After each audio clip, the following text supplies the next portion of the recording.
दिल्ली की सर्दियों की एक शाम थी। हल्की बारिश हो रही थी। आर्यन कॉलेज के बाहर खड़ीढ़ा था। तभी उसकी नजर सिया पर पड़ रही। वो अपनी सहेली के साथ हंसती हुई जा रही थी। उसकी मुस्कान में एक अलग सी रौनक थी। उसकी हंसी में एक अलग सी मिठास थी। आर्यन बस उसे देखता रह गया। उस पल उसे एहसास हुआ कि वो इसी चेहरे को ढूंढ रहा था। सिया भीड़ में कहीं खो सी गई थी। उसे नहीं पता था कि कोई उसे इतनी गौर से देख रहा है। वो अपनी ही दुनिया में मस्त थी। उसकी दुनिया किताबों की दुनिया थी, सपनों की दुनिया थी। वो अक्सर अपनी सहेली से कहती थी कि उसे एक ऐसा हमसफर चाहिए जो उसकी खामोशी को समझे, उसके सपनों को पंख दे।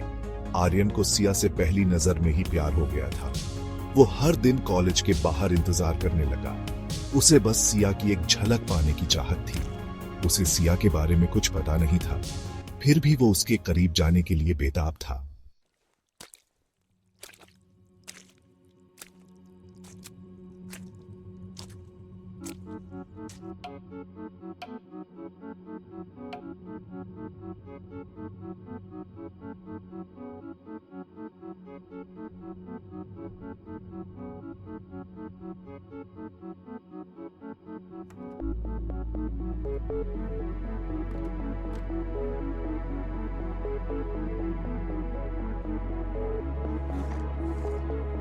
को क्या पढ़ना पसंद है, वो किस दुनिया में खोना चाहती है। सिया को भी एहसास होने लगा था कि आर्यन उसे देखता है।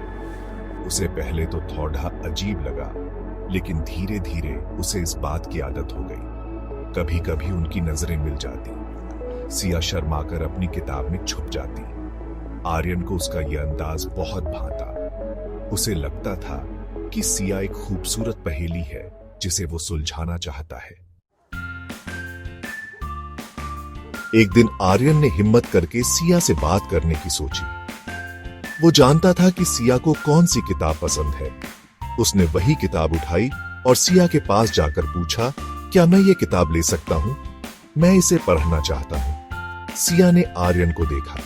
उसकी आंखों में सवाल था। वो कुछ देर चुप रही, फिर धीरे से बोली, हाँ, ले लीजिए। बस यही से उनकी बातचीत की शुरुआत हुई। किताबें उनके बीच एक पुल का काम कर रही थी। वो किताबों पर बातें करते, कहानियों पर चर्चा करते। धीरे धीरे उनकी दोस्ती गहरी होती गई। आर्यन को सिया की मासूमियत पर प्यार आता था। उसे सिया की सादगी पसंद थी। सिया को भी आर्यन का केयरिंग नेचर पसंद आने लगा था। जैसे जैसे दिन बीतते गए, आर्यन और सिया एक दूसरे के करीब आते गए। वो अपने दिल की बातें एक दूसरे से शेयर करने लगे। आर्यन को पता चला कि सिया को लिखने का बहुत शौक है। वो अपनी डायरी में अपनी सारी भावनाएं उतार देती थी। उसे डांस का भी बहुत शौक था, लेकिन वो अपने डर की वजह से कभी स्टेज पर नहीं जा पाई थी।